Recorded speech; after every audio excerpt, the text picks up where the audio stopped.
Na semana passada, nós iniciamos a lição número 8, né?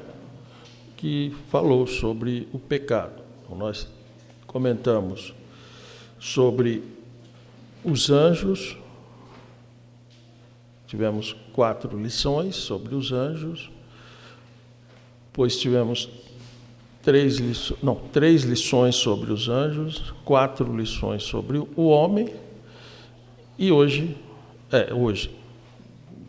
na semana passada nós começamos a falar sobre o pecado, na lição número 8, né? Lição número 8. Só recapitulando, hoje nós vamos para a lição 9 e 10. Fechando a matéria, depois só fica para a recapitulação e a prova. Nós vimos a origem do pecado na lição número 8, que o pecado começou na área espiritual antes da criação do homem. Começou lá no céu, começou com os anjos. Foi lá que ele teve a sua origem. Nós comentamos que Deus não é o criador do pecado, dentro da nossa teoria que comentamos com os irmãos, que surgiu com Lúcifer. Ele é o pai do pecado, e não Deus que criou o pecado. Deus é santo, puro, perfeito, não entenderíamos criar algo que levasse o homem a sofrer as suas consequências. Também nessa matéria nós vimos o retrato do pecador. O que o pecado, na realidade, levou a desfigurá-lo e tornar-se diferente daquele homem criado lá no Éden perfeito, né? Também vimos nessa lição número 8, o homem corrompido, o homem posto no jardim, a criação do homem e ali no jardim. Então ele é criado por Deus, colocado lá, no lugar que Deus determinou, que Deus quis que ele ficasse. Não foi o homem que escolheu aonde ficar, foi Deus que criou o jardim, que fez tudo conforme ele tinha planejado, colocou o homem lá, criou o homem e colocou ali, aonde ele queria que o homem estivesse, aonde ele colocou o homem para ter comunhão com ele. Mas esse homem falhou. Nós comentamos essa falha. Também os erros de Eva. Quando o inimigo chega lá no jardim e convence o casal a desobedecer o Criador e comer do fruto que não era permitido comer, né? Então o homem torna-se pecador. Nós vimos também nessa matéria o encontro de Deus com a criatura caída. Então aquele homem perfeito, criado no Éden, tinha comunhão com Deus, se encontra agora, quando o Senhor vai lá no Éden para encontrar com esse homem. Ele está caído. Ele não pôde ficar nesse lugar. Deus só poderia mantê-lo ali no Éden, tendo a sua comunhão no seu dia a dia com ele, desde que ele mantesse a sua pureza da forma que ele foi criado. Mas como ele errou, agora ele é um ser impuro. Ele perdeu aquela pureza que Deus tinha criado. E aí, hoje, nós vamos dar a sequência. Nós vimos o julgamento. E na página 204, é a matéria que começamos hoje, na lição número 9, o homem fora do paraíso. O homem expulso do paraíso. O que o homem fez para ser expulso? Ele cometeu um erro apenas. Ok? Uma falha única. Foi o suficiente dele não poder mais ter condições de estar perante Deus. E Deus os tira da sua presença. Nós comentamos que Deus tinha já um plano para salvar esse homem. Mas agora ele tem que sair. E toda a sua descendência vai ser pecaminosa. E por isso o plano de Deus para salvar todos os homens. Para salvar o homem que ia ser, agora começou a ser gerado pelo casal. Na página, então, 204, expulsão, um ato de amor.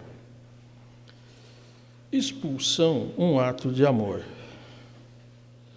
O homem falhou, foi expulso do lugar que ele tinha tudo que ele precisava ali no seu momento, ele tinha ali. O homem não precisava trabalhar para ter o seu alimento. Ele trabalhava porque Deus deu o local para ele cuidar. Então ele tinha que trabalhar, cuidar daquela área, daquele lugar. Mas para o alimento, ele não precisava trabalhar, ele tinha tudo na mão.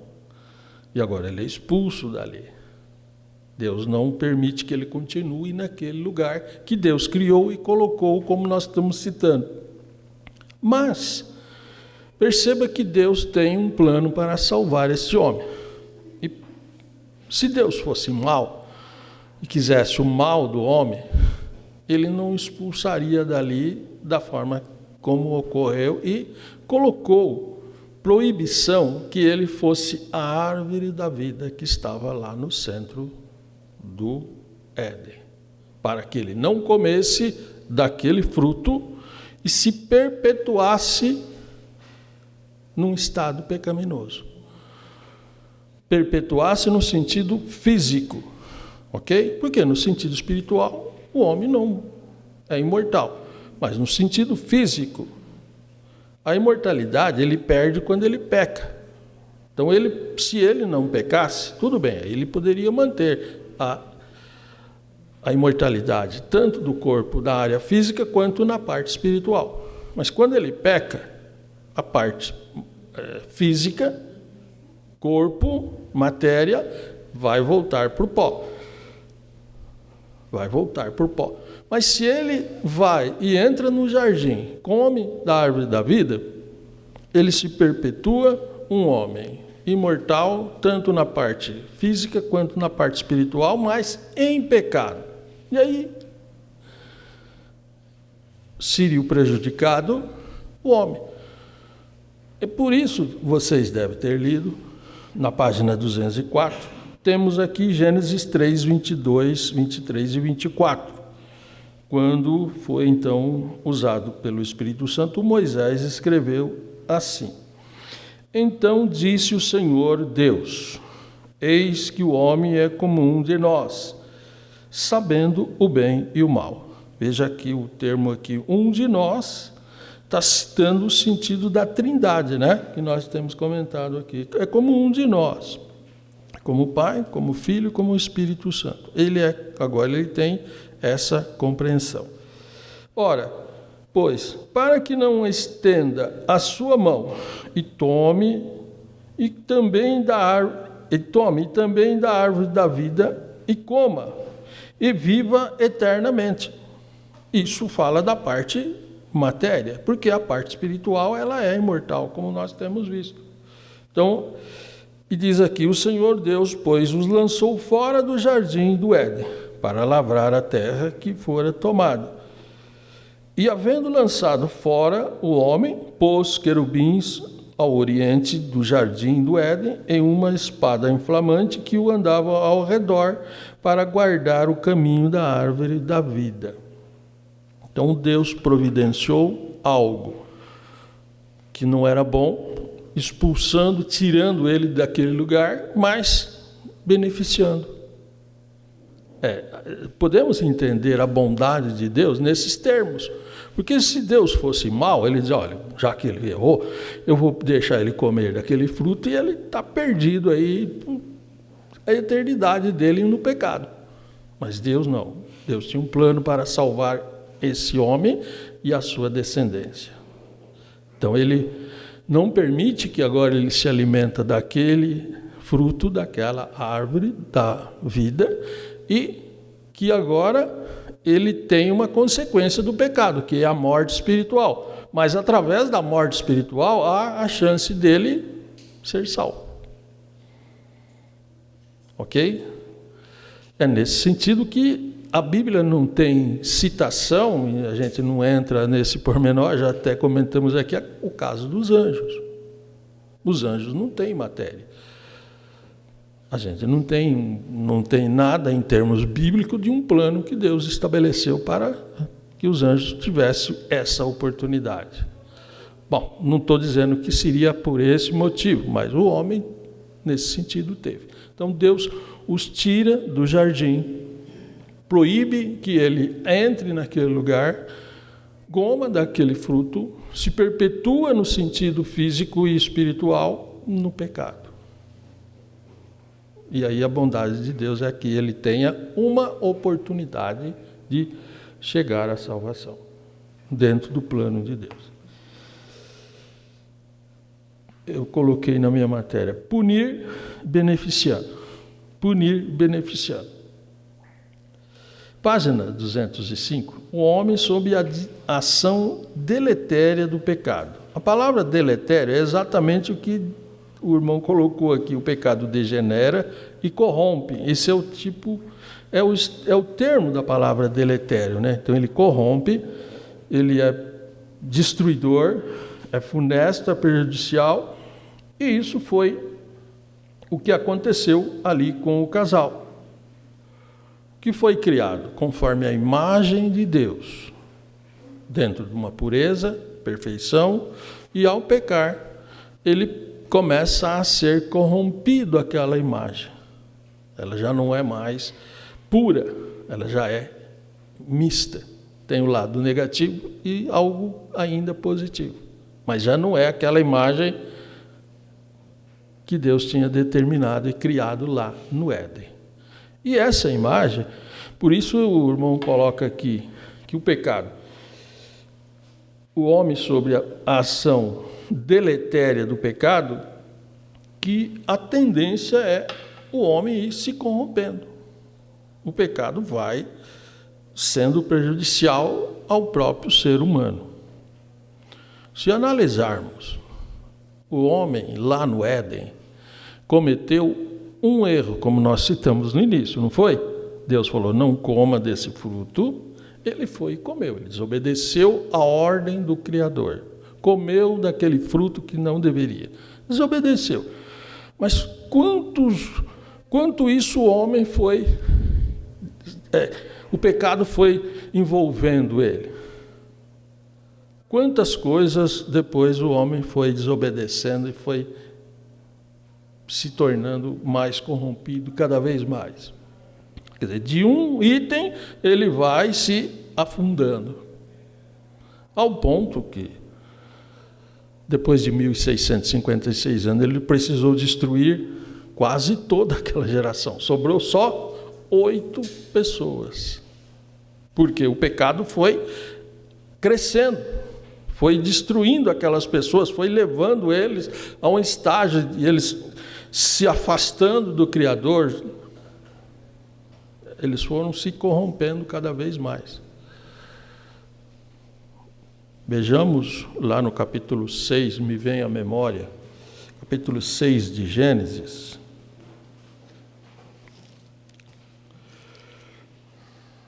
Vou ler para vocês.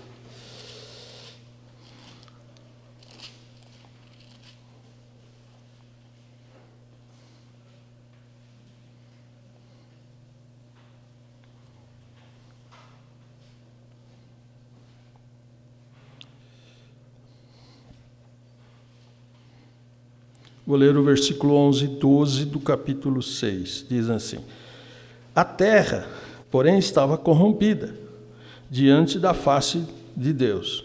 E encheu-se a terra de violência. E viu Deus a terra, e eis que estava corrompida, porque toda a carne havia corrompido o seu caminho sobre a terra. Então, encheu-se de violência, e toda a terra estava corrompida, partindo de uma desobediência.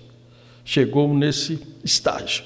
Deus destruiu praticamente aquela geração antes do dilúvio. Apenas 8 não foram destruídos.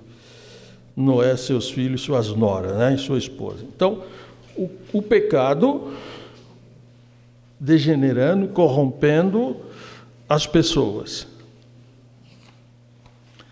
Na página 207, a corrupção da humanidade. Apenas um não foi dito. Apenas um não, uma proibição. É o que Gênesis 2:17, mas da árvore da ciência do bem e do mal, dela não comerás, porque no dia em que dela comeres, certamente morrerás. Então era só esse não. Só esse não levou ao homem a se corromper, da forma que conhecemos. Nosso irmão colocou aqui da seguinte forma: o homem antes do pecado, a semelhança da terra, de Gênesis 1:1. E o homem depois do pecado, semelhança da terra caótica, de Gênesis 1:2. Esta semelhança, a gente se aplica no que sentido? Baseado no que nós vimos lá de Isaías 45:18, uma terra bonita, perfeita, entendendo que aquela terra é a que Deus criou. No princípio, criou Deus os céus e a terra. Então, uma terra perfeita, bonita, em qual aqui tinha uma liderança de Lúcifer. E, ao pecar, este anjo, esse querubim ungido, ele foi expulso, levou 1/3 dos anjos com ele, e a terra foi, praticamente, chegou ao caos. Ficou sem forma e vazia, ou a face coberta de águas. Quer dizer, uma terra perfeita, uma terra bonita, uma terra que Deus tinha feita inicialmente, se torna caótica. É nesses termos que o sentido da terra de Gênesis 1:1 com a terra de Gênesis 1:2, de perfeita para caótica, o homem criado perfeito lá dentro do Éden, para que esse homem que peca lá dentro e é expulso, e agora a sua condição é baseada nesses termos de estar caótica em pecado. É uma alusão aos dois fatos: a terra inicial, a terra após a queda de Lúcifer. O homem antes de pecar, o homem depois do pecado. Ok? Essa condição que ele coloca aqui. Página 208. O pecado de Lúcifer foi a provável causa do transtorno da terra. Essa que nós comentamos de 45:18 de Isaías. Então, o pecado de Lúcifer levou aquela terra perfeita ao caos. É isso que nós vimos lá em angelologia. Essa condição. Fato se assemelha, aconteceu com o homem. A mudança do homem antes do pecado, depois do pecado. É o que nós vimos na página 207, né? A corrupção da humanidade. Toda a humanidade pecou. Toda a humanidade, partindo de Adão, todos pecaram. Não surgiu nenhum, nós vamos ver mais na frente, na final da lição número 9, lição número 10, que todos pecaram, como Paulo citou. Lá no capítulo 3, versículo 9 a 12, ele diz: não há um justo sequer, nenhum. a gente pode entender que quando Paulo está citando que não há um justo nenhum, mas o Paulo está citando nos seus dias, mas dos dias de Paulo para cá, quantas pessoas nasceram? Mas podemos entender que a Bíblia está citando em todos os tempos. E que depois nenhum homem se tornou, homem ou mulher, né? Manteve-se sem pecado. Todos pecaram. Então, é essa a condição da corrupção da humanidade. Temos aqui Romanos 5:12. Pelo que por um homem entrou o pecado no mundo. Esse homem é o Adão. Por um homem entrou o pecado no mundo. É o Adão. E assim a morte. Assim também a morte passou a todos os homens. Por isso todos pecaram. Ela entrou pelo casal. Mas a Bíblia aqui coloca o Adão como responsável. Ele é o homem, ele é o responsável. Por isso a Bíblia fala que é por ele que entrou o pecado. Mas alguém fala, não, mas não foi a mulher que comeu e depois passou para o Adão? Mas ele é o responsável. Ele era o homem que tinha a responsabilidade ali no Éden. Então a Bíblia coloca como Deus colocou. Ele o responsável. Por ele entrou o pecado. E todos pecaram. Todos que vieram a ser descendente desse casal. E descendente desse casal somos toda a humanidade. Eu sempre coloco da seguinte forma: qualquer um de nós aqui, qualquer um de nós, se pegarmos a nossa árvore genealógica, nós vamos chegar lá, no Adão. Ok? Vamos chegar lá. Em primeiro lugar, vamos ser descendentes de um dos 3 filhos de Noé. Nós vamos chegar ou no Sem, no Cã, no Jafé. E depois nós vamos pegar a descendência de Sete e chegar em Adão. Mas do Caim. Entendemos que a descendência cainita terminou no dilúvio. Ficou só a descendência de Sete. E os cainitas não passaram após o dilúvio, ok? Então todos nós chegamos lá no primeiro casal que pecou. Essa é a posição. No dia, a promessa era, no dia que dela comerdes, certamente morrerás. Foi o que Deus disse para o casal. É aí que eu até já comentei com os irmãos, que nós podemos entender que o casal foi criado. Corpo, alma, espírito, e eles tinham a imortalidade tanto física quanto espiritual. Por quê? O próprio Deus foi claro para dizer, no dia que você comer, você morre. É o que entendemos para que o oposto seja. E se eu nunca comer desse fruto? Você não morre. Seria o oposto. Você não vai morrer. Porque o Senhor não está limitando um tempo. Ok? Para dizer, olha, se você não comer desse fruto, você vai viver X tempo de anos. Não. Ele diz, o dia que você comer, você morre. Agora, se o homem tivesse sido criado para morrer, estou falando da parte corpo, matéria. Então ele teria um tempo, comendo ou não comendo, um tempo ele morreria. Ok? Mas a palavra de Deus foi, no dia que você comer, pode passar 1000 anos, 2000 anos, 3000 anos, não importa. Se você comer naquele dia, você morre. É a parte que entra a morte espiritual e a morte física, ela vai chegar um pouco à frente. Mas ela chegou. Ela veio. A morte física veio para todos os homens. Bom, provavelmente os outros descendentes, né, a partir de Adão e Eva, não teve esses pecados assim, por ensinamento deles, né? Então, eles nasceram, a gente vai ver isso na lição, na sequência dessa matéria, que todos os homens nasceram já com uma natureza pecaminosa, eles vão pecar. Ok? Nós vamos ver nessa matéria, nesses termos. O Adão, o Adão não foi criado com uma natureza pecaminosa. É o caso de Jesus. Jesus não tinha uma natureza pecaminosa. Ele podia pecar? Podia. O diabo, se ele não pecasse, o diabo não ia tentar ele. Ok?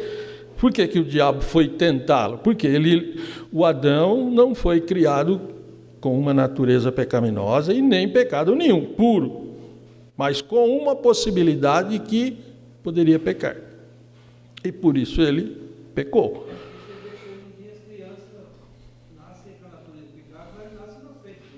Sim, exato. Mas a natureza dele é para pecar, e todos pecam. Por isso Jesus tinha as condições do homem Adão. O homem Jesus, 100% homem, era igual ao homem Adão, 100% homem. Não tinha natureza e nem nada de pecado. Por isso Adão poderia ter vencido o diabo, porque Jesus venceu o diabo. Aquele Adão perdeu, o nosso representante Jesus veio para vencer o diabo com as mesmas condições. Não é que Jesus veio como Deus, como para vencer o diabo, não.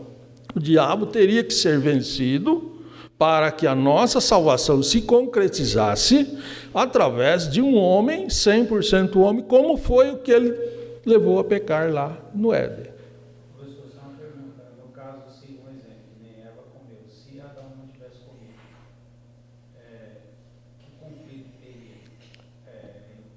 No caso, que Adão foi o primeiro homem que falhou, Jesus veio para...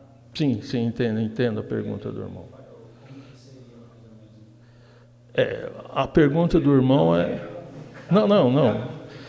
A gente não vai entrar em coisas que não tem base bíblica, vamos supor. A pergunta, a nossa mente é criativa, né? A gente pensa e tem o direito de... E agora? Agora, eu sempre uso a seguinte expressão, irmão. Deus não é nunca surpreendido. Vamos supor, Deus nunca é surpreendido. Ninguém surpreende Deus. Vamos supor, é o caso da pergunta. Não é que a pergunta não, ok. E se o Adão não come? Qual era o que Deus faria? Ele não revelou. Então, nós tirarmos qualquer pensamento e passar, e dizer, era assim, nós erramos, porque ele não revelou o que poderia ser.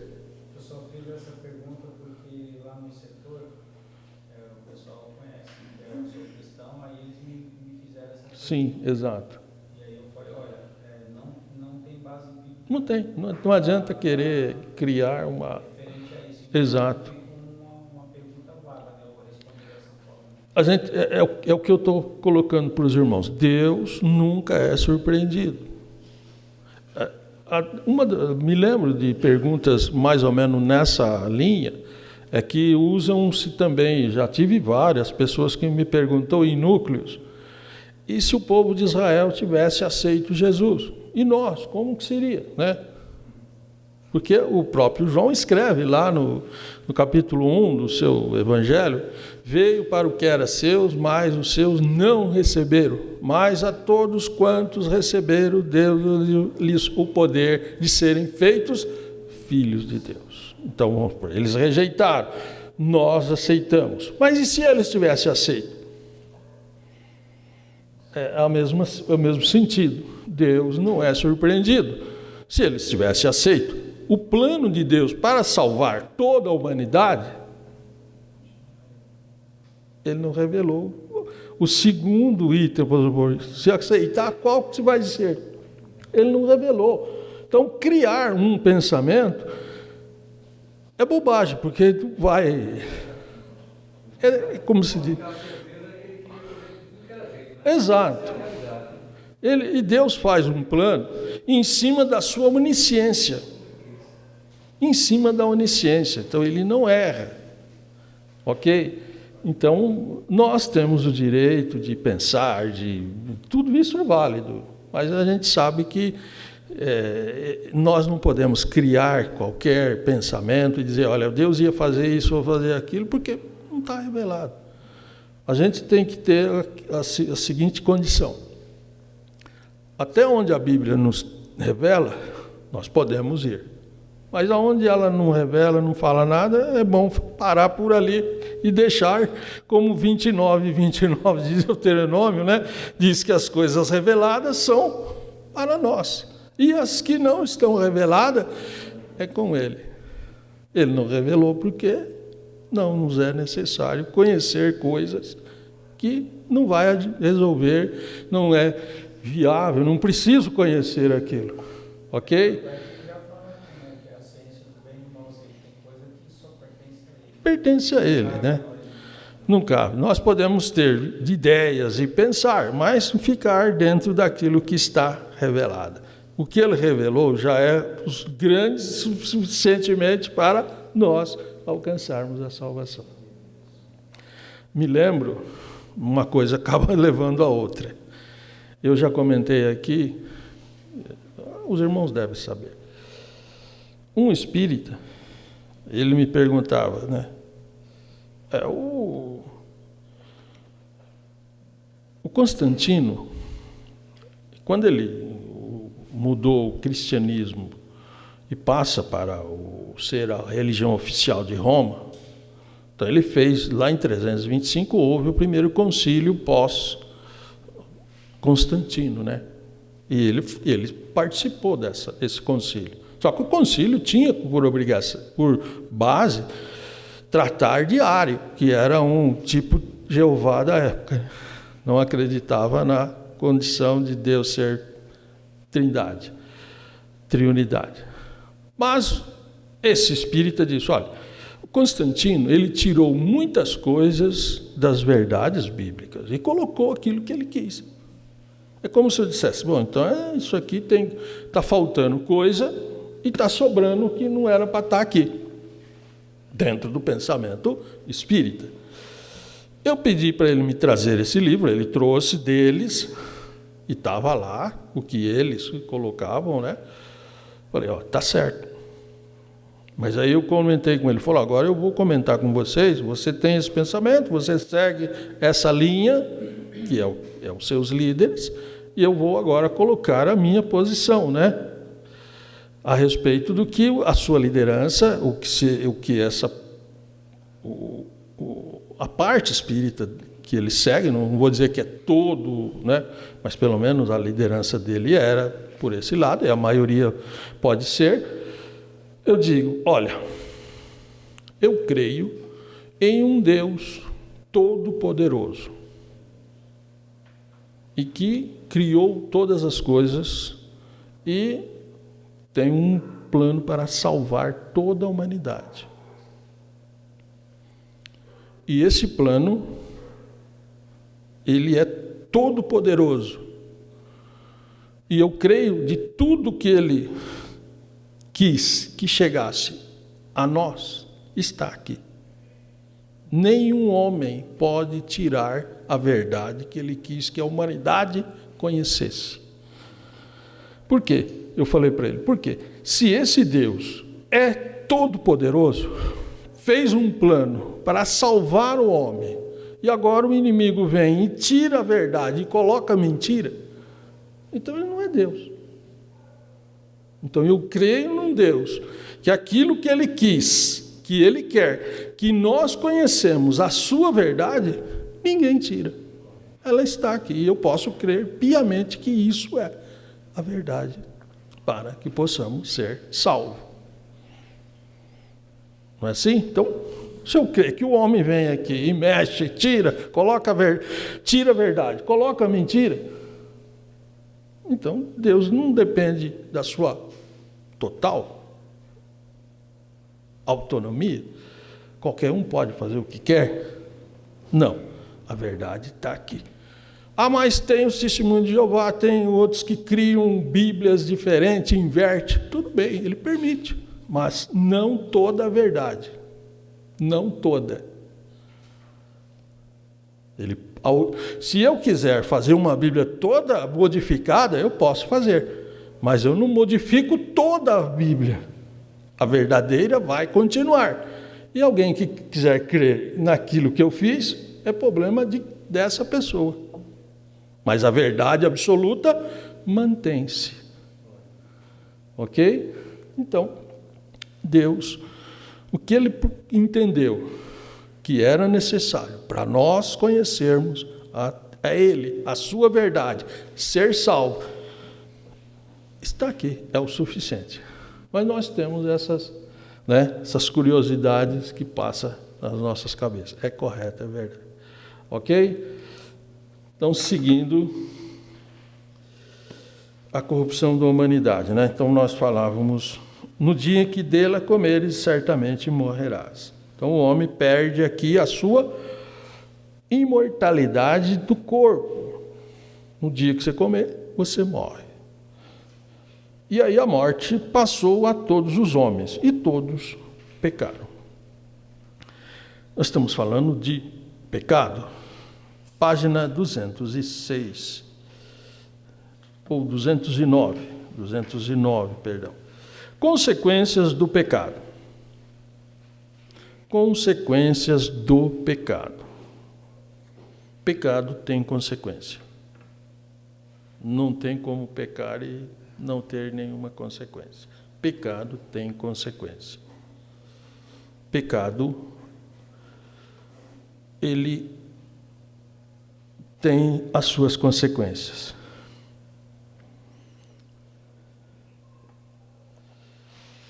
Romanos 3, 9 a 12. Vamos ler, eu já fiz alguma citação, mas vamos ler essa passagem. Romanos 3, 9 a 12. Quem achar pode ler.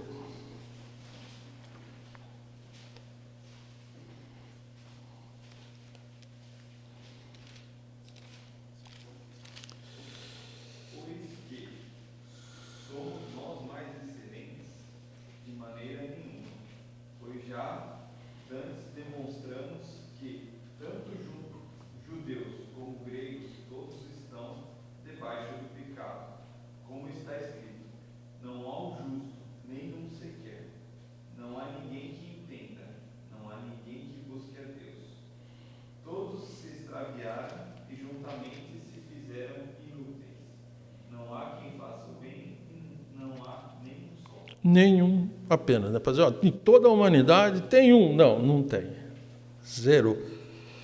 O que Paulo está colocando aqui, nós não vamos, quando chegar em Romanos, nós vamos comentar essa parte, mas o Paulo está escrevendo essa epístola para Roma, para a igreja de Roma, e ele está procurando mostrar que a salvação é pela graça.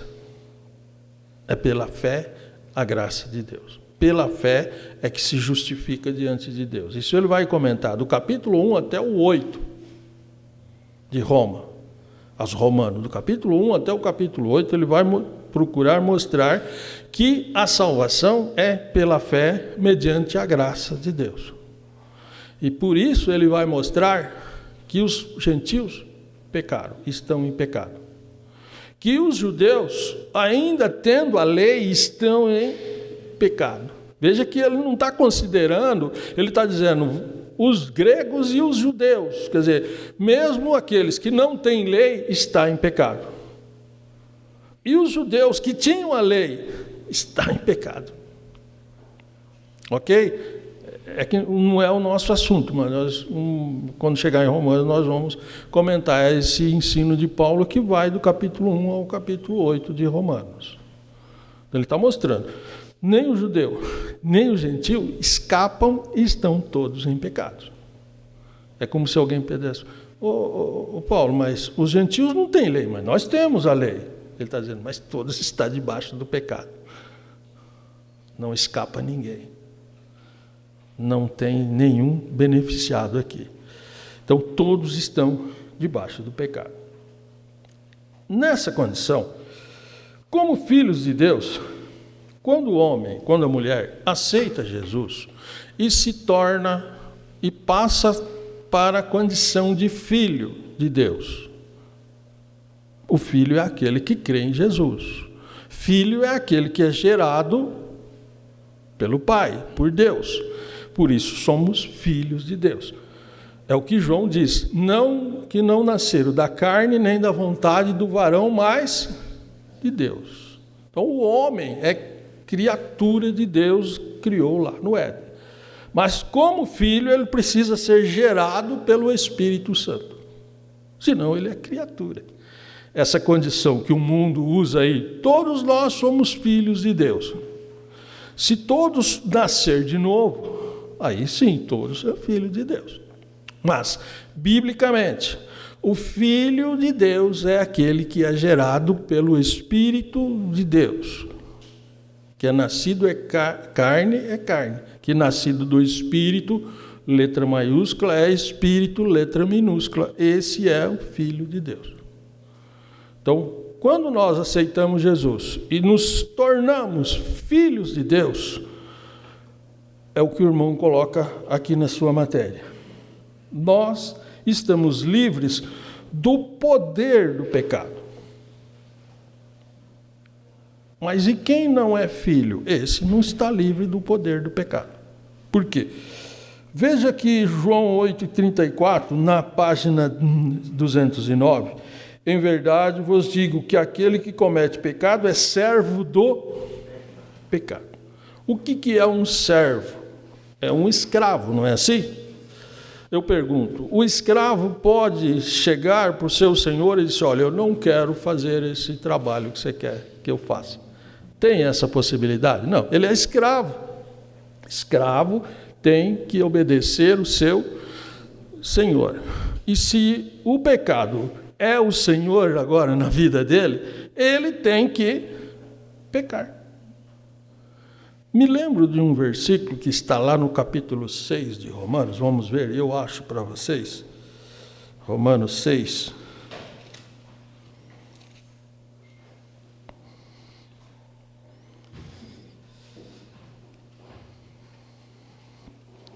Versículo 12. Romanos 6, versículo 12. Acharam? Vou ler. Diz assim, ó. Não reine, portanto, o pecado em vosso corpo mortal, para lhes obedecerdes em suas concupiscências. Deu para entender? Paulo está dizendo que o pecado não pode reinar na nossa vida agora. Por quê? Somos salvos, somos filhos de Deus. E se agora nós não somos mais escravos do pecado, ele não pode reinar na nossa vida e impor aquilo que ele quer que nós pecamos. Então, não reine o pecado no vosso corpo mortal. Então, o pecado, aonde tem um homem, uma mulher salvo, ele está livre desse poder desse pecado, porque ele não pode reinar. Mas aquele que não tem esta salvação, o pecado reina. Ele não quer pecar, mas o pecado chega, você tem que fazer. Eu sou o seu Senhor e você vai ter que me obedecer. Não é assim? Então, o crente salvo, o homem ou a mulher, ele não está sobre o domínio do pecado. Então, ele está livre do poder que esse pecado impõe ao homem nessas condições. Porque o pecado não terá domínio sobre vós, pois não estás debaixo da lei, mas debaixo da graça. Perceba aqui que é Romanos 6,14, dentro do que eu tenho comentado com vocês. Paulo está falando, tanto o gentil quanto o judeu está em pecado. E quem estava debaixo da lei estava em pecado. Ah, mas eu estou seguindo a lei de Moisés, eu sou debaixo do pecado. Para não estar debaixo do pecado e não estar sobre a sua autoridade, é o nascer de novo. É o ter a vida espiritual, é o ter domínio espiritual sobre o pecado. Então, o crente salvo, ele está livre do poder do pecado. Não é pouca coisa, né? Ah, mas entendemos que não é pouca coisa estar livre do poder do pecado. Vocês devem conhecer pessoas que não estão livres do poder do pecado e sofrem consequências porque ele tem que pecar. Ele tem que pecar. Então, estamos livres desse poder. Página 210. Como filhos de Deus, estamos livres da culpa do pecado. O pecado tem uma culpa. O pecado, ele atinge a santidade de Deus. E a santidade de Deus exige um reparo. E aí vem a justiça. E o pecado leva a que Deus aplique a sua justiça. Então, pecamos, vem uma consequência. Deus cobra. Deus cobra. Então, quem está em pecado, é como se ele tem uma dívida com Deus. Me lembro agora de Romanos 5:1, que diz assim: sendo, pois, justificado pela graça, temos paz com Deus em Cristo Jesus. Não é assim que agora? Mas nós somos justificados pela fé. Sendo justificado pela fé em Cristo Jesus. Temos paz com Deus. Por quê? O preço do pecado, a consequência do pecado foi paga. Então justificou. Alguém pagou. Então agora eu não tenho mais uma dívida com o Senhor. Ele foi pago. É o que temos comentado na seguinte forma. Quando o homem pecou, isso nós vamos ver ainda nessa matéria mais para frente, Deus usou-se de que o homem sacrificasse um animal, para que esse animal, através do seu sangue, cobrisse o seu pecado. É o termo expiar, né? Expiar é cobrir. Então, o sangue do animal, não é que o animal morria e... Não, o sangue dele cobria o pecado do homem. Isso lá no Antigo Testamento. Por quê? O perfeito, o Salvador, o sangue perfeito, aquele que tira o pecado, estava por vir ainda. Então o homem tem que cobrir o pecado, para que em Cristo Jesus, aí sim, o seu sangue, ele tira o pecado de todos que crê. Então o sangue cobria o pecado, para que a justiça de Deus não fosse feita. É como se Deus olhasse no pecador, bom, você está com o seu, está coberto. Ele não que ele tirou, mas está coberto. Até que venha o sacrifício perfeito, o sangue de Jesus, que é para a salvação de toda a humanidade. Então, no Antigo Testamento, os animais que morreram cobriram o pecado daqueles que, por fé, porque há os que não cobriram, esses não têm salvação, mas os que cobriram pela fé, no Redentor que viria, cobriram o pecado.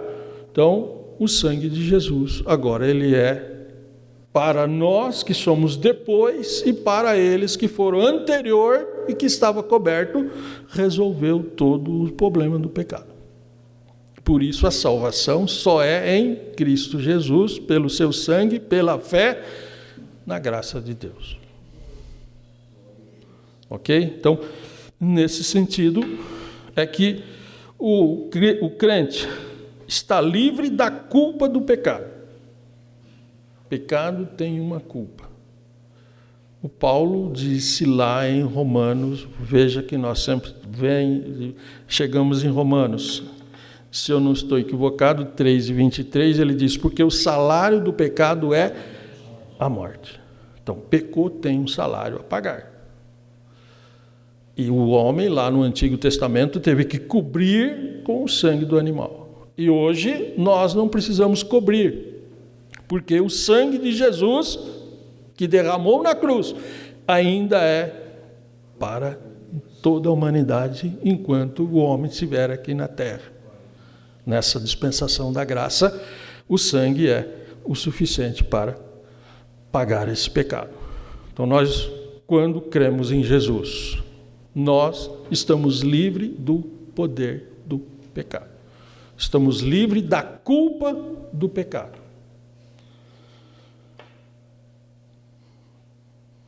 Terceiro ponto. Porém, os filhos de Deus não estão livres das consequências do pecado. Bom, agora é a parte, eu já comentei aqui com vocês, mas é a parte mais complicada. Eu aceitei Jesus, eu nasci de novo, sou um cristão salvo, santo, puro. Não ainda tenho o velho homem que quer aparecer, mas eu estou dominando ele. Eu tenho consequências de pecado? Eu não ando pecando. Eu estou colocando qualquer cristão, não estou dizendo que sou eu. Ok? Estou dizendo de qualquer cristão aí, qualquer irmão ou irmã que pode. E tem os que pensam assim: bom, mas eu aceitei Jesus, não tenho mais a culpa do pecado, não tenho mais o poder do pecado, eu estou livre de tudo, e as consequências? Não, agora não peco mais, o pecado só é para quem peca. Aí tem consequência. Não. Enquanto estivermos nessa terra, estamos sujeitos às consequências que o pecado trouxe a esse mundo. E não temos como nos livrarmos. O Senhor pode nos guardar? Pode. O Senhor pode nos curar? Pode. E faz. O Senhor está conosco? Está. Mas nós não estamos livres.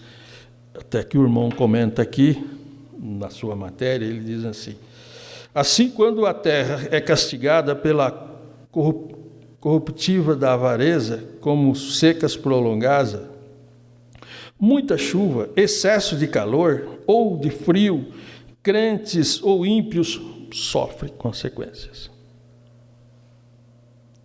Ok? Crentes ou ímpios sofrem consequências.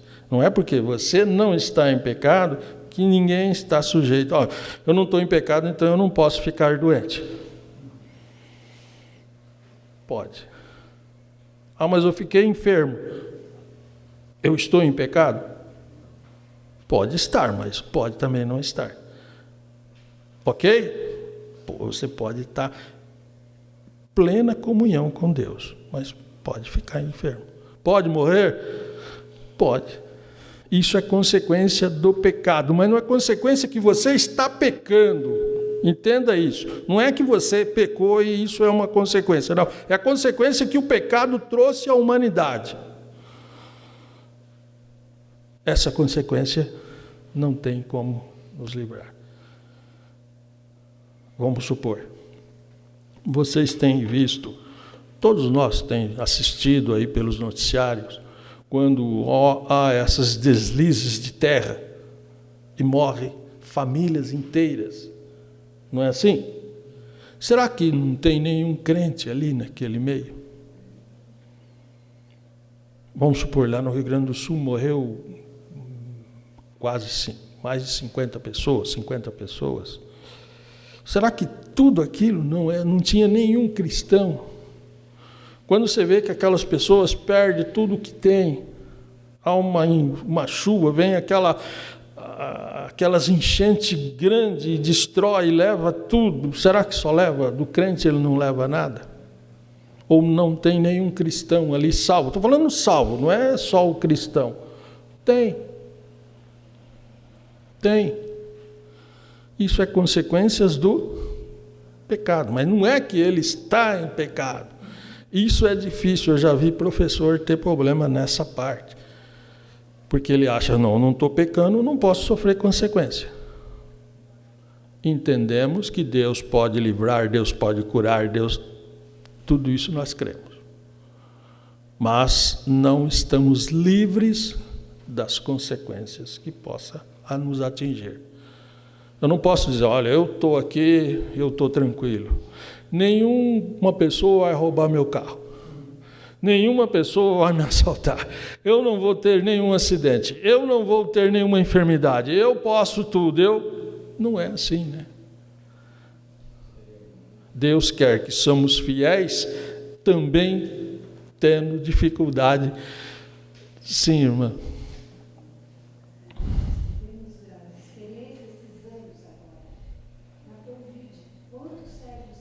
Morreram. E não morreu porque ele estava em pecado, ele morreu porque a consequência que veio, uma enfermidade, atingiu todas as pessoas. Me fez lembrar também daquele episódio que aconteceu há muito tempo com o Cubatão, Sim. na Vila Socorro. Chegou a sair um artigo no Mensageiro da Paz, não sei se não chegou a ver isso na época, que nenhum crente morreu na Vila Socorro. E você pensou, então, não foi um testemunho, né? Esse fato que aconteceu lá.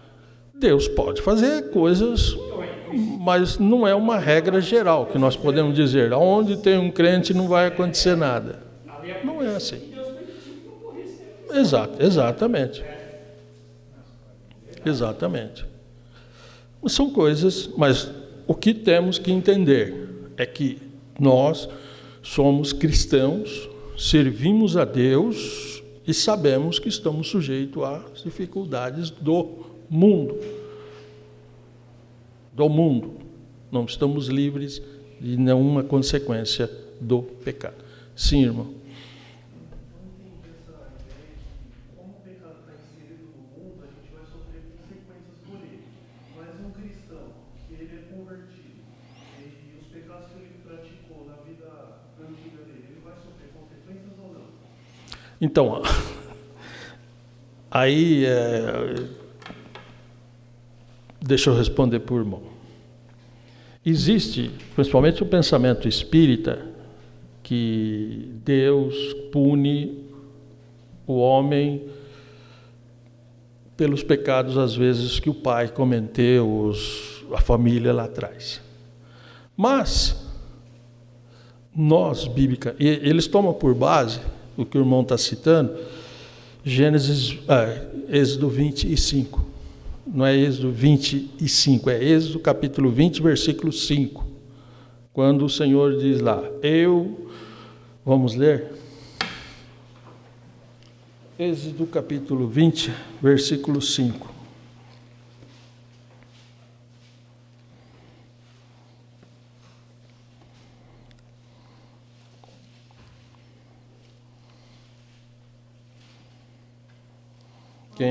Quem achar pode ler. Não te curvarás a elas, nem as servirás, porque eu, Senhor teu Deus, sou Deus zeloso, que visito a maldade dos pais nos filhos, até a terceira e quarta geração daqueles que me aborrecem.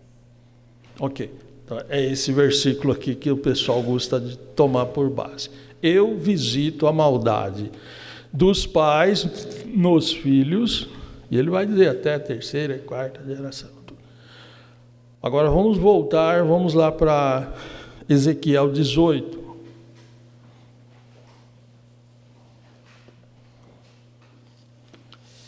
Ezequiel 18. Eu não vou ler todo o capítulo, depois vocês podem ler em casa, mas eu vou ler pelo menos os primeiros versículos.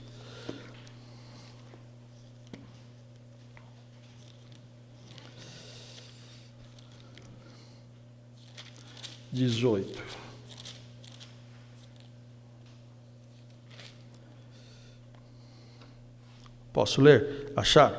Diz assim: E veio a minha palavra do Senhor dizendo: Que tendes vós, e vós dizeis esta parábola acerca da terra de Israel, dizendo: Os pais comeram uvas verdes e os dentes dos filhos ficaram embotados. Bom, o que o Ezequiel está colocando? Vocês já comeram uma uva verde? Ou uma fica tudo travado?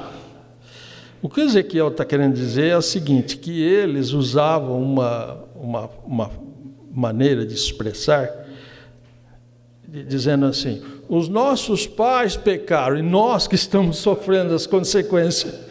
Por isso que ele está dizendo, eles comeram uva verdes, mas nós que ficamos com as bocas travadas, né? Mas não foi eles que comeram. Isso eles estavam pensando assim, os nossos pais pecaram, e por isso nós estamos sofrendo as consequências. Ele estava lá na Babilônia, tinham levado na segunda turma, faltava vir a terceira, mas esses já estavam lá na Babilônia, e eles estavam dizendo, nós não pecamos, foram os nossos pais que pecaram, e nós estamos sofrendo as consequências. Por isso que ele está dizendo, o outro come a uva, e eu que fico com a boca travada.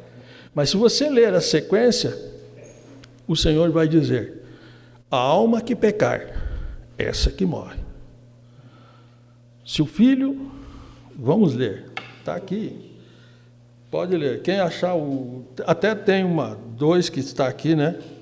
Eis que todas as almas são minhas, a alma do pai e também a alma do filho, é minha. A alma que pecar, é essa que morre. É essa que morre. Ele diz aqui, vou para o 20, a alma que pecar, esta morrerá, mas se o ímpio se converter de todos os seus pecados que cometeu, todos os seus estatutos e juízos e justiça, certamente viverá e não morrerá. Ele vai dizer aqui, eis que, 4, versículo 14, eis que se ele gerar um filho, veja que veja todos os pecados do seu pai, fizer, e vendo e não cometer coisa semelhante, não comer sobre os montes, não, aí ele vai dizer tudo aqui, adiantando, ele vai dizer, esse não leva os pecados dos filhos. Então, se o pai errou, mas o filho não, o filho não leva os pecados do pai. Vocês podem ler esse capítulo 18 todo aqui, né? A alma que pecar, é essa que morrerá.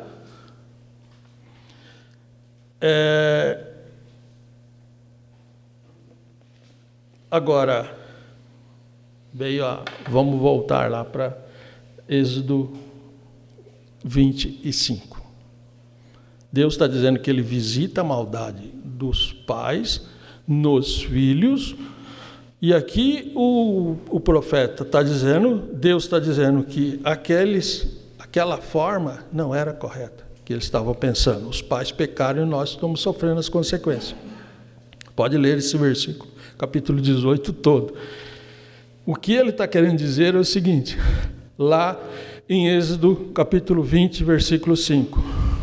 Os pais que pecarem e os filhos manterem os pecados dos pais, os filhos vão sofrer as consequências da mesma forma. Ok? O pai é pecaminoso. O filho nasce, continua pecando igual o pai. Deus visita a maldade que ele aprendeu do pai nele. O filho dele continua pecando, Deus punindo ele. Mas se o filho não continuar com os pecados do pai, ele não tem ele não é cobrado. Ok? Deu para entender? E muitos levam esse lado e não entendem que Deus está dizendo que ele visita a maldade do pai no filho, desde que os filhos mantenham os pecados que o pai praticou.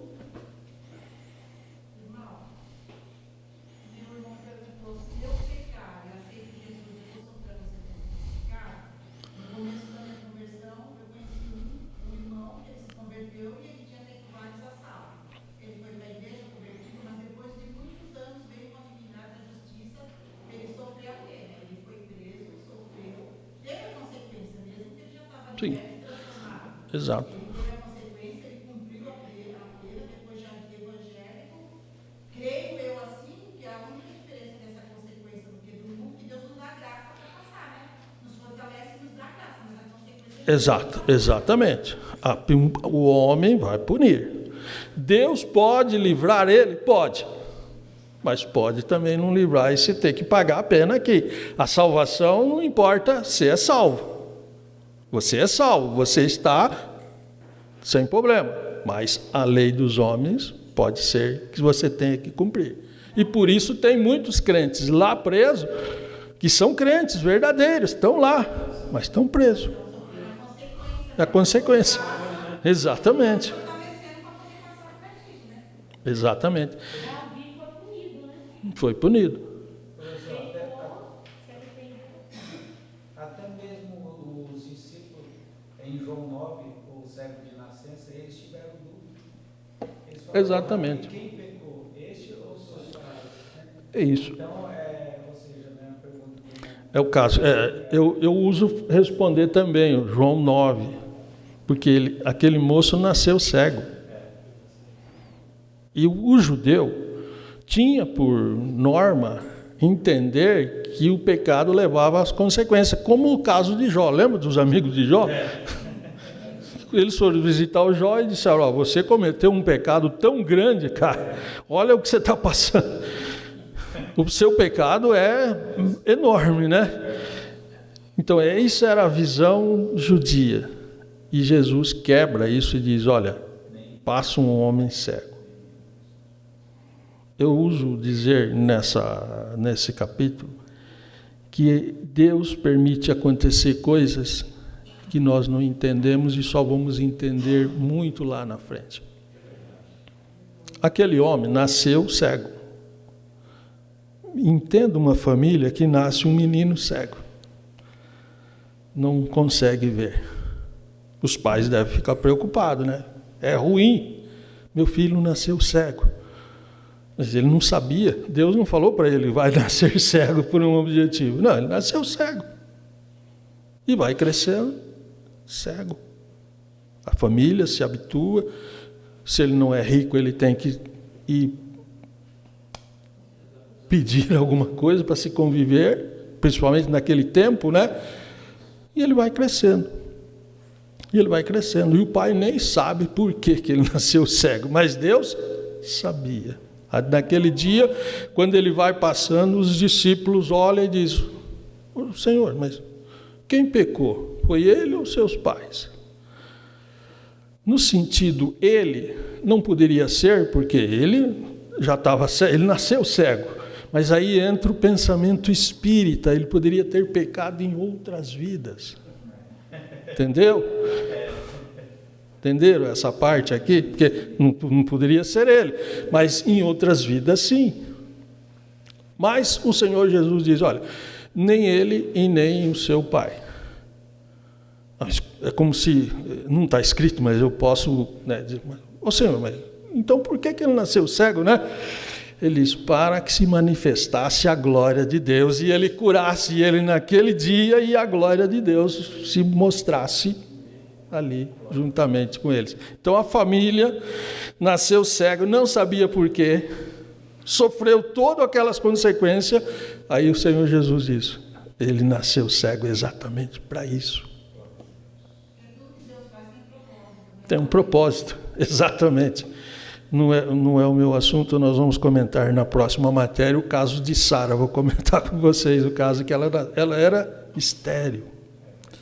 Então, consequências do pecado. Ok, irmão, leia esse capítulo 18 de Ezequiel todo. O tempo, não quero tomar muito tempo, mas você vai ver que Deus vai dizer que ele não leva em consideração o pecado do pai nos filhos. Se o filho errar, ele é punido. O pai não. Se o pai errar e o filho não é punido, mas o pai é. Por isso ele vai ser bem claro: a alma que pecar, essa é que sofre as consequências, essa é que morre. Então nós temos que entender que, infelizmente, o Espiritismo usa isso. Vem aqui que nós vamos fazer uma libertação retroativa, né? Mas como é que você vai pedir alguma coisa para Deus recuperar o que passou? Qual que é esse modo? Qual que é essa oração? Que trabalho é esse, né? As pessoas brincam com as coisas de Deus, né? o homem precisa ter noção e crer em Jesus. E ali, ele errou, agora, Senhor, agora eu vou ir aqui para frente. Se Deus fosse punir o que o homem fez, ninguém se salvaria.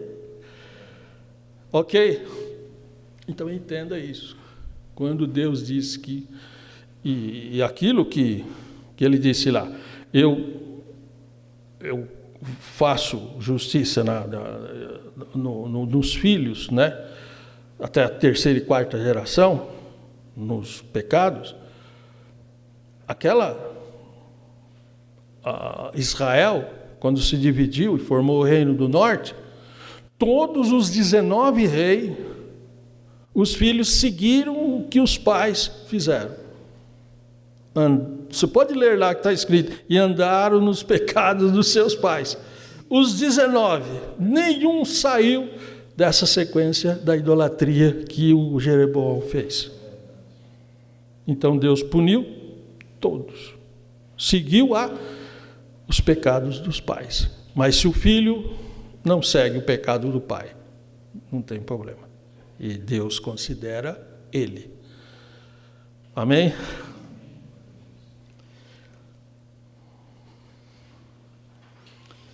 Manifestação da ira. Até aqui, ok, né? Deus, nós como cristãos, estamos livres do poder do pecado, da culpa do pecado, mas das consequências nós não estamos livres. Deus pode nos livrar de muitas coisas, mas só vamos estar livres mesmos na glória. Aí sim, o pecado não vai nos atingir lá. A ira de Deus, manifestação da ira de Deus, página 211. A ira de Deus é diferente da ira do homem, né? O homem, quando fica irado, ele normalmente erra, ele peca, ele faz coisa errada. A ira de Deus, Deus não se ira de fazer coisas que nem o homem. A ira é pecado. A ira é pecado. E Deus não se ira da forma que o homem usa ficar descontrolado, né? Fala coisas que não deve, faz coisas que não deve. Isso é pecado. Mas Deus, no seu sentido da ira, ele aplica a sua justiça. É a sua justiça. Ele tem que aplicar, e às vezes ela é dolorida, ela é pesada, mas é justiça. Não é nem mais e nem menos do que se deve aplicar. Deus não vai além e nem aquém, ele é justo. Se tiver que aplicar a justiça, ele vai aplicar a justiça. Isso nesse sentido da ira de Deus. Página 212, corrupção da humanidade e manifestação da rejeição de Deus. Tomando por base corrupção da humanidade, ele aqui está com base aquilo que eu comentei alguma coisa com vocês lá de Romanos, capítulo 1, e vai até o 8, mas aqui o irmão colocou principalmente o capítulo 1, quando o homem rejeita Deus. A corrupção da humanidade leva ao homem a rejeitar a Deus. Ele prefere mais o pecado, mais a corrupção, e não ser livre, ser liberto daquilo. Ok? O pecado parece que atrai as pessoas, principalmente quem está lá. Temos 2 versículos aqui, Salmo 19, 1-4, em qual o Senhor diz: portanto, o que de Deus se pode conhecer, nele se manifesta, porque lhe o manifestou. Porque as suas coisas invisíveis desde a criação do mundo, tanto quanto do eterno poder, quanto da sua divindade, se estende e claramente se vê pelas coisas criadas. Quer dizer, o homem deveria entender e ver as coisas de Deus, não só pela palavra de Deus, mas por tudo que ele consegue ver. Mas, infelizmente, a corrupção leva ao homem. A corrupção da humanidade manifesta na substituição do Criador pela criatura. Ele passa mais ter reverência à criatura do que ao Criador. Está aqui em Romanos 1, 21 e 22, né? Portanto, tendo conhecido a Deus, não glorificaram como Deus, nem deram glória. Antes de seus corações se desvaneceram, e seus corações insensatos obscureceu, dizendo-se sábios, tornaram-se loucos. Na página 213, pior ainda, entregaram-se à idolatria, 1 e 23 de Romanos. Passaram a adorar o homem, as imagens animalescas, e deixou o Criador. Isso faz, estamos falando de pecado, que o pecado age na vida da pessoa. A glória agride a idolatria agride a santidade de Deus, né? Página 214. Temos aqui, o irmão colocou alguns versículos da proibição, a proibição da idolatria confirmada no Novo Testamento, não só no Antigo, né? A corrupção, página 215, a corrupção da humanidade manifestada na degradação moral dos costumes. E aqui, Romanos 1 e 26, pelo que Deus os abandonou às paixões infames. Lá em Romanos 1, aqui nessa passagem, ele vai falar do homossexualismo, de tanta coisa. Ele diz, Deus abandonou aquelas pessoas para que eles se vivesse aquilo.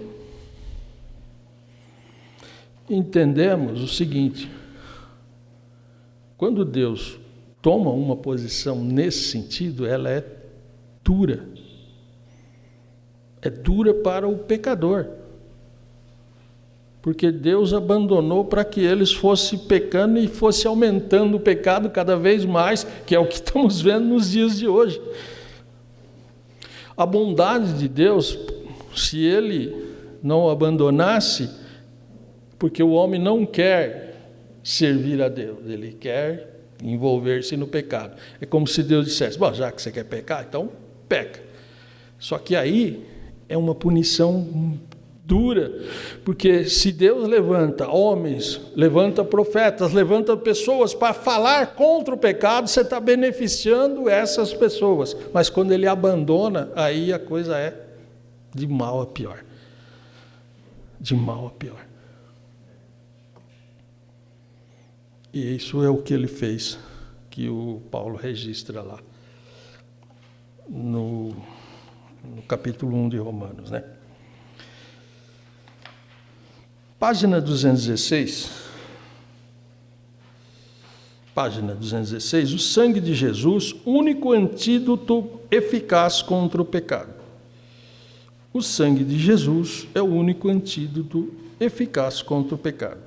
O sangue de Jesus Cristo, seu Filho, nos purifica de todo o pecado. Então, não há quem possa alcançar qualquer graça, qualquer posição diante de Deus, de justiça, nada pelo que o homem possa fazer. O pecado só tem uma forma de ser combatido: o sangue de Jesus. Porque é o que a justiça de Deus exigiu e foi pago o pecado na cruz. E agora Ele nos perdoou. Ele nos perdoou. O sangue dos animais, um remédio verdadeiro, porém ineficaz contra o pecado.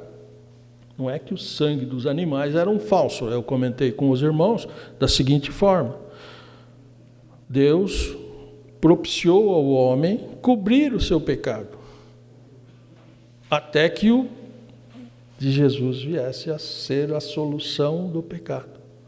Então, o sangue dos animais não foi o homem que tomou por sua decisão fazer aquilo, foi Deus que instituiu para cobrir o pecado, para que em Cristo, o sangue de Jesus, fosse resolvido todos os problemas do pecado da humanidade.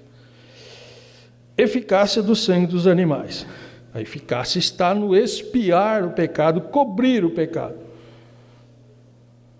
O sangue do próprio homem não era o suficiente, nem para cobrir, porque era um sangue de um pecador. Os animais não têm pecado, mas os animais não são conscientes. O sangue teria que ser de um justo. Justo tem que ser uma pessoa. O animal não tem consciência, ele não tem pecado, mas ele não tem consciência do que é pecado e do que não é. Jesus, o homem, sabe o que é e o que não é pecado. Ok? Então, o sangue dos animais foram eficazes naquilo que foi proposto e cumpriu o que se deveria ser. Remédios falsificados, página 218. É quando se tenta criar algo para resolver o problema do pecado sem ser o sangue de Jesus. Eu coloquei aqui obras, o homem tentar fazer algo que leva Deus a considerar aquilo que ele faz para que o seu pecado seja resolvido. Não. O homem não tem nada que ele possa fazer de benefício que Deus pode... Olha, você é uma pessoa boa. Não. Para o pecado, não. Ele pode ser uma pessoa que depois façam boas obras, mas salvo, não para chegar à salvação. Filosofias, reencarnação, heresias, tudo que leva o homem a se aproximar-se de Deus e ter comunhão com Ele e resolver o problema do pecado, não sendo pelo sangue de Jesus. Então, entenda isso. Tudo que o mundo, que as heresias, que tentarem levar a resolver o pecado, não sendo pelo sangue de Jesus, é falso. É falso. Ok? Não tem o que se duvidar. Página 219. São práticas antibíblicas usadas pela Igreja Católica Romana, por exemplo, a salvação na prática da penitência, do purgatório, do perdão confessional, da extrema-unção. São maneiras que os papados criaram, os 7 sacramentos, para que a pessoa seja salva. Então, isso faz parte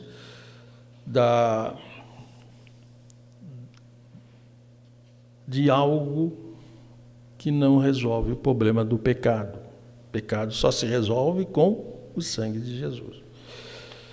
Os 7 sacramentos, eu até marquei aqui, deixa eu ver se eu acho, para vocês.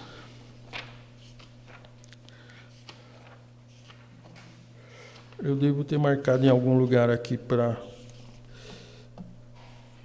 Mas eu vejo na lição 10. Mas a Igreja Católica usa essa parte dos sacramentos para envolver o cristão católico recém-nascido até a morte.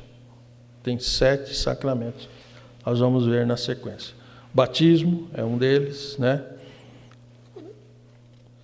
Eficácia do sacrifício humano de Jesus, página 220. Então, Deus nunca exigiu nenhum sacrifício humano a não ser do seu próprio Filho Jesus.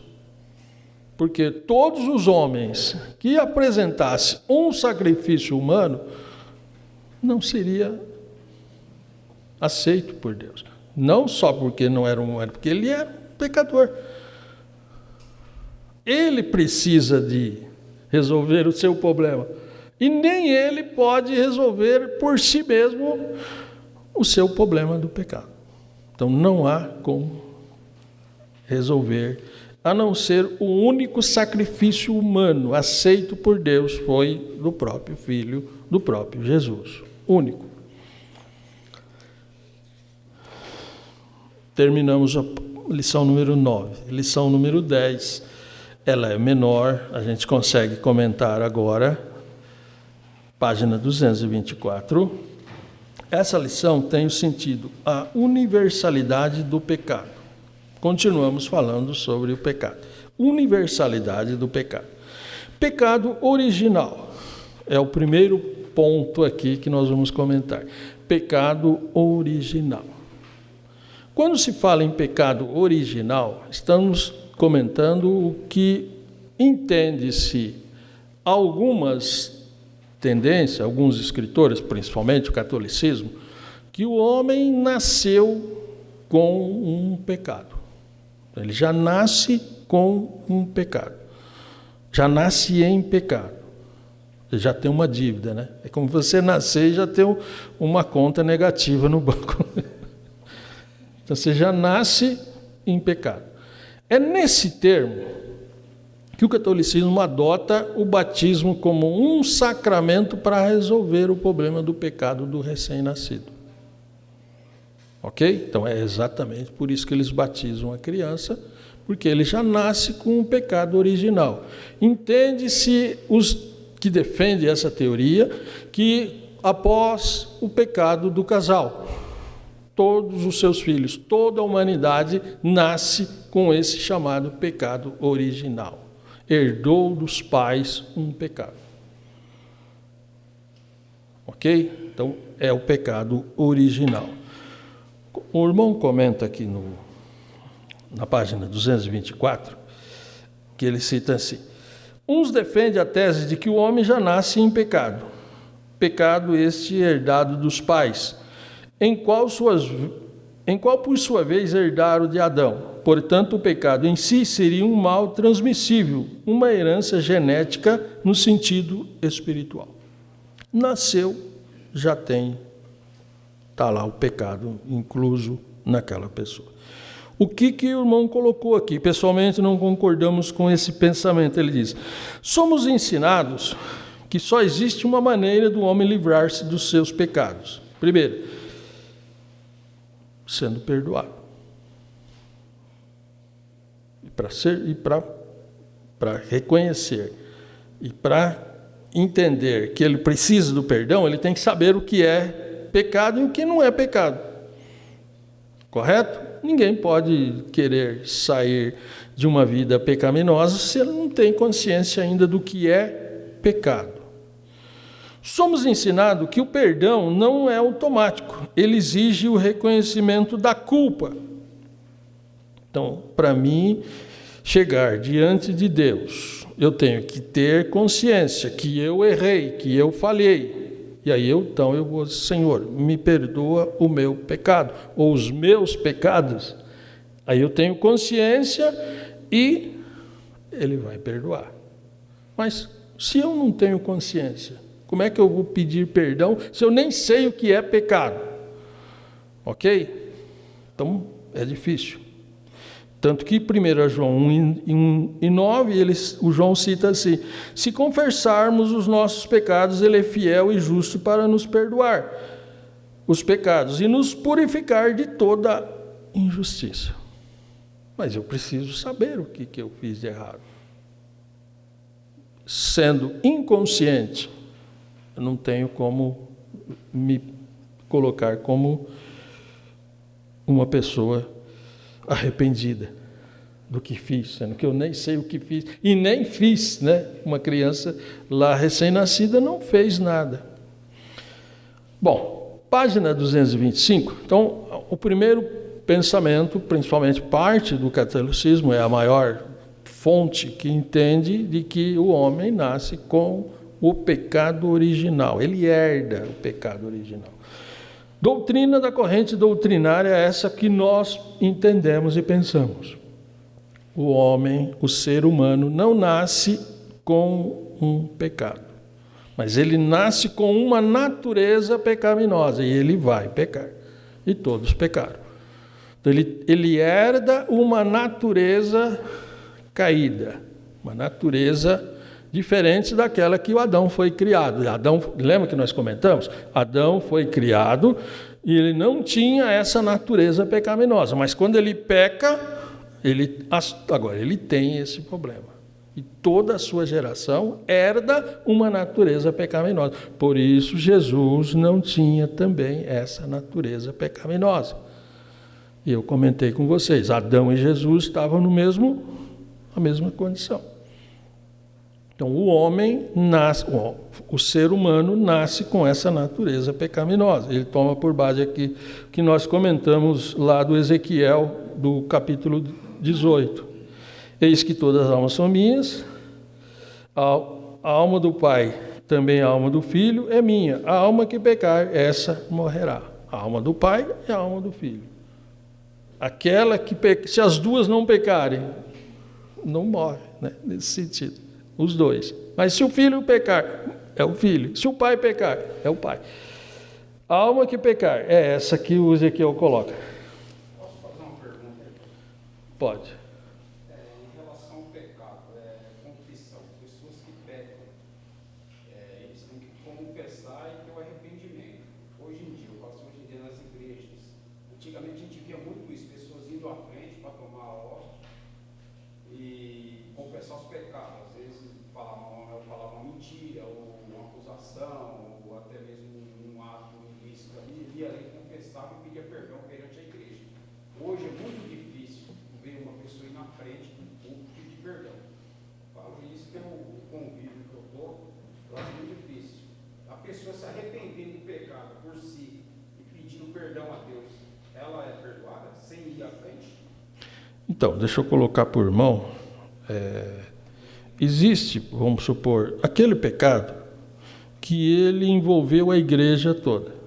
Então, nesse caso, é o que a Bíblia diz, aquele que se arrepende, aquele que deixa o pecado, que confessa e deixa, né? Então, vamos supor, eu estou na igreja, eu cometi um erro e eu acabei levando todos os irmãos a ficar numa situação difícil. Então, eu tenho que pedir perdão para a igreja. Se eu errei com um irmão só, e o caso é só eu e ele, então eu tenho que ir a ele. Logicamente que o pastor, eu posso ir lá, Senhor, pastor, eu errei, fiz isso, mas eu não envolvi a igreja. É uma coisa. Eu envolvi a igreja, aí é uma outra questão. Deu para entender essa parte? Então, às vezes você contou uma mentira para uma pessoa que nem é crente, aí você vai pedir perdão para a igreja, mas a igreja nem está sabendo daquilo, né? Então, você, na minha concepção, chega para o seu pastor e fala, ó, eu cometi um erro, mas a igreja, eu não levei a igreja a estar numa condição quanto essa. Aí você vai se arrepender, vai pedir oração, os irmãos vão orar, e o pastor aí ele vai avaliar a sua posição. Vocês têm os seus pastores e eles têm as suas aquilo que eles usam para dirigir a igreja que vocês congregam, correto? Então, ele vai avaliar, e aí sim, você tem que pedir perdão para isso, para aquilo. O pastor tem essa autonomia lá na igreja que vocês estão. Ok? É a mesma coisa, vamos supor, do pecado em pensamento. Eu pensei algo pecaminoso. Aí eu vou confessar para uma pessoa, em vez de eu resolver, vou trazer mais problema ainda, né? Então aí eu peço perdão a Deus, só Ele sabe. Só Ele sabe. Agora, lógico, vai ao seu pastor, comente com ele, ele vai te dar a diretriz que a igreja tem a sua doutrina nesses termos. Ok? Na página 226, ele usa aqui o termo do filho de Davi, né? Está escrito assim. Disseram-lhe os seus servos, o que é isso que fizeste? Pela criança viva jejuaste e choraste. Porém, depois de morrer a criança, te levantaste e comeste pão. E disse ele, vivendo ainda a criança, jejuei e chorei, porque dizia, quem sabe se o Senhor compadecerá de mim e viva a criança. Porém, agora que é morta, por que jejuar? Eu agora poderei fazê-lo, mas deixa eu voltar aqui. Porém, agora que é morta, por que jejuar eu agora? Poderei eu fazer voltar, né? Fazê-la mais voltar? eu irei para ela, mas ela não voltará para mim. Essa criança aqui, vocês sabem que é o filho de Davi com a Batseba, mas não o Salomão, né? Foi aquele do pecado. Ele cometeu um erro com a mulher do Urias, ela ficou grávida. Depois que Urias morreu, ele traz e agora ela é sua esposa também, e nasce o filho. E o filho está enfermo. E aí então ele começa a jejuar e orar para que o Senhor compadece devido a ele. Mas o Senhor não permitiu e ele morreu.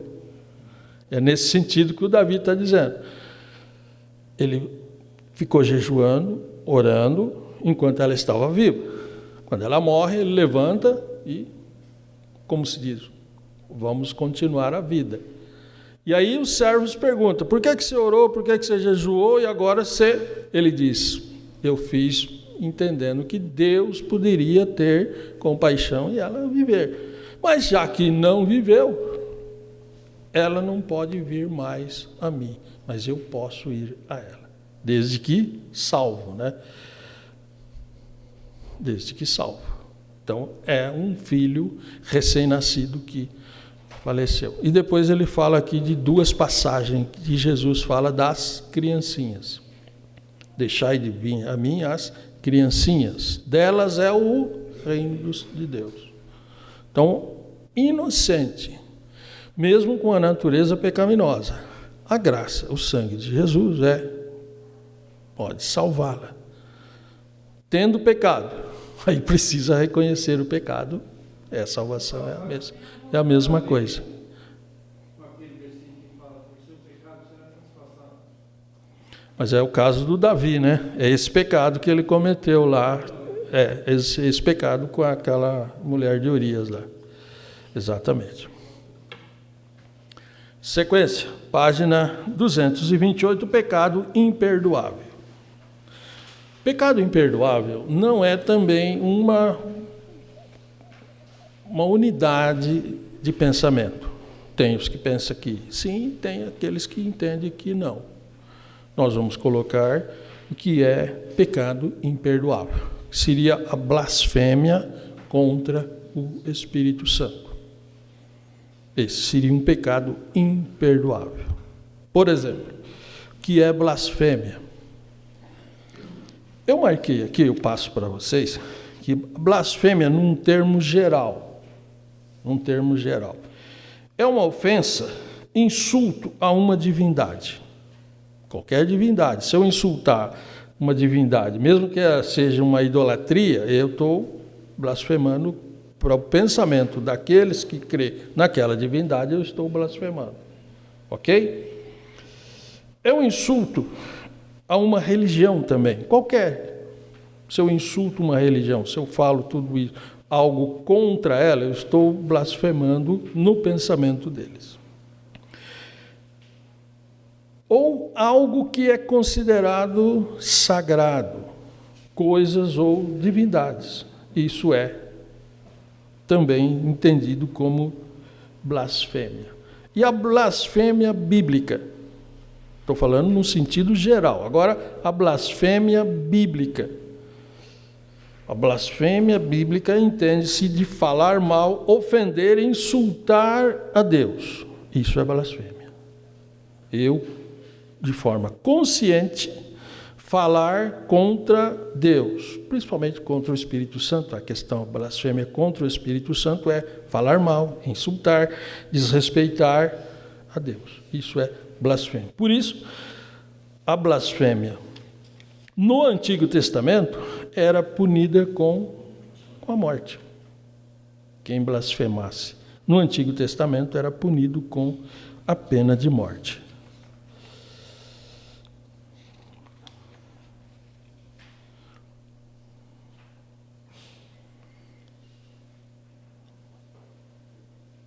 Entendendo o pecado imperdoável, foi um acontecimento que aconteceu, que Jesus, estando em um certo lugar, vou ler aqui o que está na página 228, diz assim: Trouxeram-lhe então um endemoniado cego e mudo.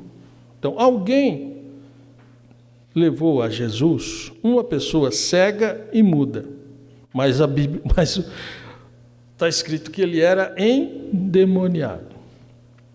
E tal modo o curou, o cego e o mudo falava e via. Então, alguém levou a Jesus uma pessoa que era cega e muda. Vamos entender na questão seguinte: alguém levou para Jesus curar, mas ele era endemoniado. Ele não foi assim pulando, fazendo toda aquela estripulia, não. Ele só era cego e mudo. E quem levava, e quem fazia ele não enxergar e não falar, era o demônio. Porque no texto bíblico diz que Jesus curou ele, mas o curou no sentido que ele expulsou o demônio e ele passou a falar e a enxergar.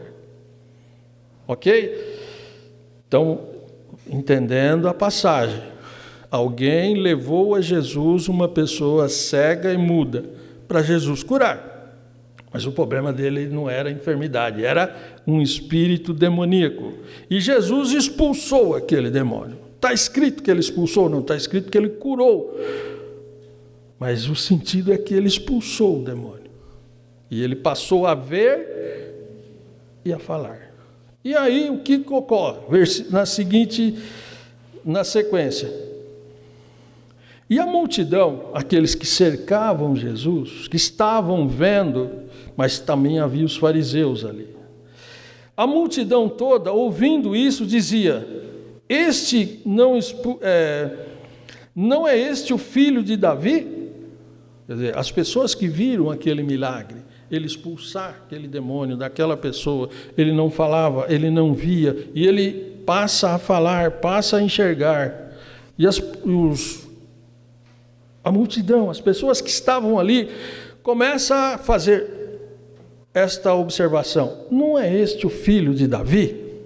Como no sentido para o judeu, não é esse aí o Messias? Não é esse o que nós estamos esperando? Não é esse o Salvador? Mas aí os fariseus, para contradizer, veja o que eles dizem: mas os fariseus ouvindo isso, diziam: este não expulsa os demônios, senão por Beelzebu, príncipe dos demônios, diz, pelo diabo. Ele expulsa os demônios. Por isso que nós podemos entender que ele expulsou o demônio, porque os próprios fariseus entenderam e disseram: ele expulsa os demônios por poderes do diabo. E na realidade, Jesus expulsava os demônios pelo poder do Espírito Santo. Porque ele, como homem, 100% homem, não usava os seus atributos de Deus, usava os atributos do Espírito. Então, se ele expulsou o demônio, não foi pelos seus próprios atributos, mas pelo Espírito de Deus. E aí, então, aqueles fariseus que sabiam que aquilo era verdade e que o próprio Jesus não estava usando o demônio para expulsar o diabo, para expulsar os demônios. Então, eles eram conscientes. O que eles queriam, esses fariseus, era que aquelas pessoas que disseram: não é esse o filho de Davi, mas que eles contradizessem eles para dizer: não é o filho de Davi, não é o Messias, ele expulsa demônios pelo poder do diabo, como se diz, para afastá-lo de Jesus, mesmo sabendo a verdade. Ok? Então foi nesse sentido que aqueles fariseus usaram esta expressão. E aí vocês têm essa passagem em 3 evangelhos, nos 3 evangelhos sinóticos, né? Mateus, Marcos e Lucas. E todos os 3 falam da mesma passagem, do mesmo acontecimento. E Jesus, ele começa a dizer a eles: olha, se eu expulso o demônio pelo poder do diabo, então o reino das trevas está dividido. E aí ele não subsiste. Se o maior chega e domina a casa, É o que ele estava fazendo. O maior chega e tem o domínio onde ele está. Como é que o diabo vai expulsar? Por ele expulsar o outro que ele lidera. E aí é onde ele vai dizer: aquele que pecar contra o Pai lhe será perdoado.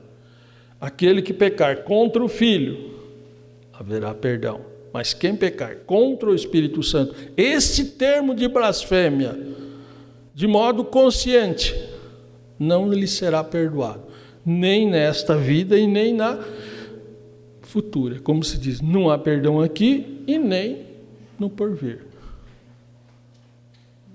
Então é nesse termo que não há perdão para aquele que conscientemente usa-se de blasfemar, de insultar a Deus nesses termos. Ok? E o irmão, aqui na sua matéria, ele usa o termo de que, como que eu posso me colocar e fazer uma análise? Eu pequei contra o Espírito Santo? Quem pecou contra o Espírito Santo não está preocupado. Se quem está preocupado se pecou ou não contra o Espírito Santo, é porque ele não pecou, porque ele ainda tem algo de Deus na vida dele. Quem pecou contra o Espírito Santo não sente mais nada. Ele não tem desejo de nada, ele não vai, para ele acabou tudo. Quem convence o homem do pecado, da justiça e do juízo é o Espírito Santo. E é esse que ele ofendeu. É nesse termo que Jesus está colocando esse pecado imperdoável. Ok? Se nós estamos aí, será que eu pequei contra o Espírito Santo? Se esse é o nosso pensamento, se temos esse sentimento, é porque não erramos, não fizemos nada nesse sentido. Estamos bem, continuemos. Ok?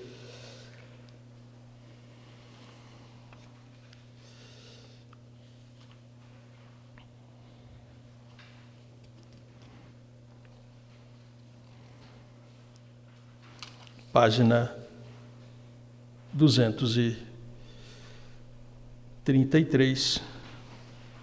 Pecado mortal, pecado venial e pecado por comissão e por omissão. Então são 4 tipos de pecados. Nós estamos falando sobre pecados: pecado por omissão, pecado por comissão, pecado venial e pecado mortal.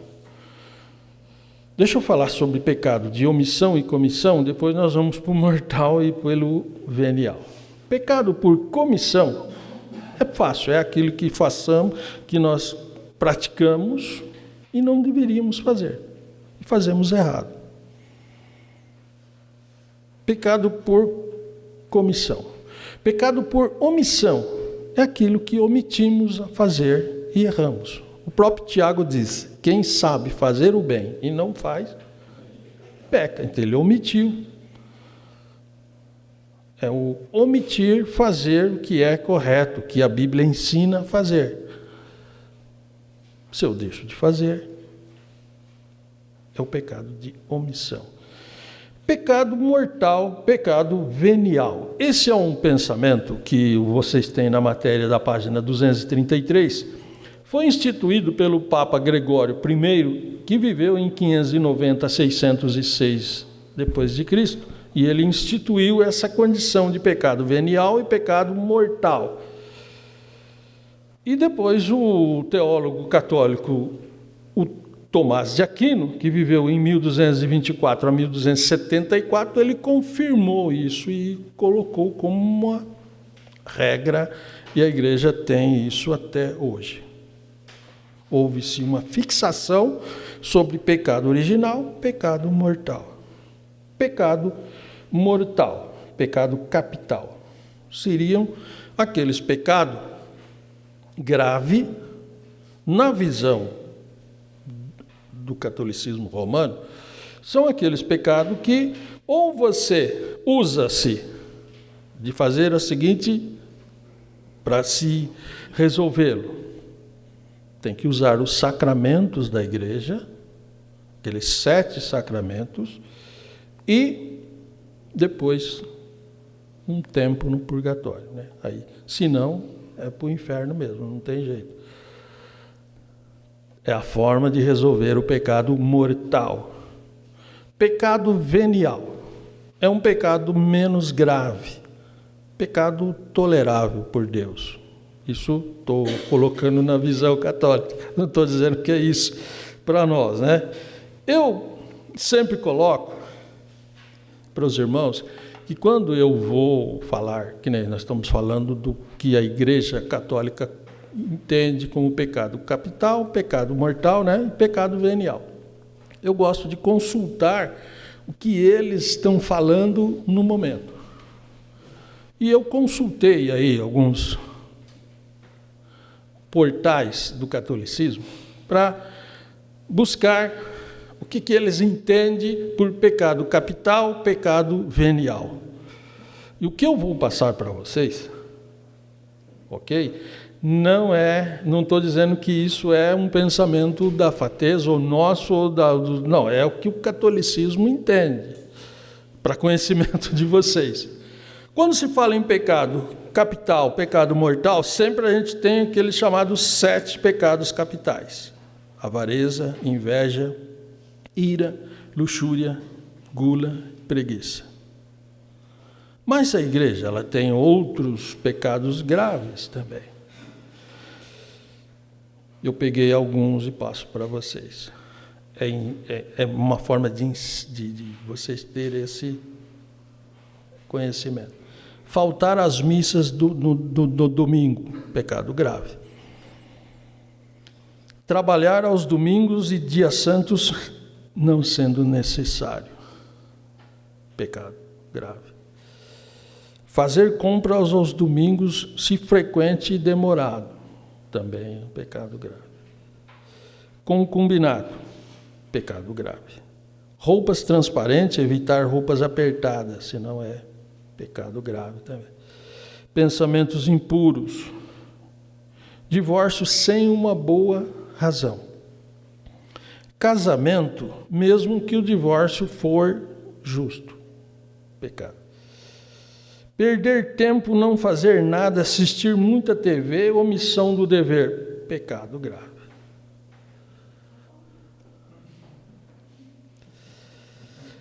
Pecado venial. Pecado venial. Eu também procurei, e eles falam muita coisa, mas não se define o que é isso. Eu consegui um padre católico, ele diz um pecado venial. Eu passo para vocês, no pensamento dele. Para nós é mais do que o venial. Mentir sem prejudicar alguém. Outra coisa que eles colocam seria pensar, desejar, dizer, fazer, omitir algo contra a lei de Deus de forma leve. Só que é difícil você analisar uma coisa que você faz nesse sentido ser de leve. É difícil avaliar nesses termos, né?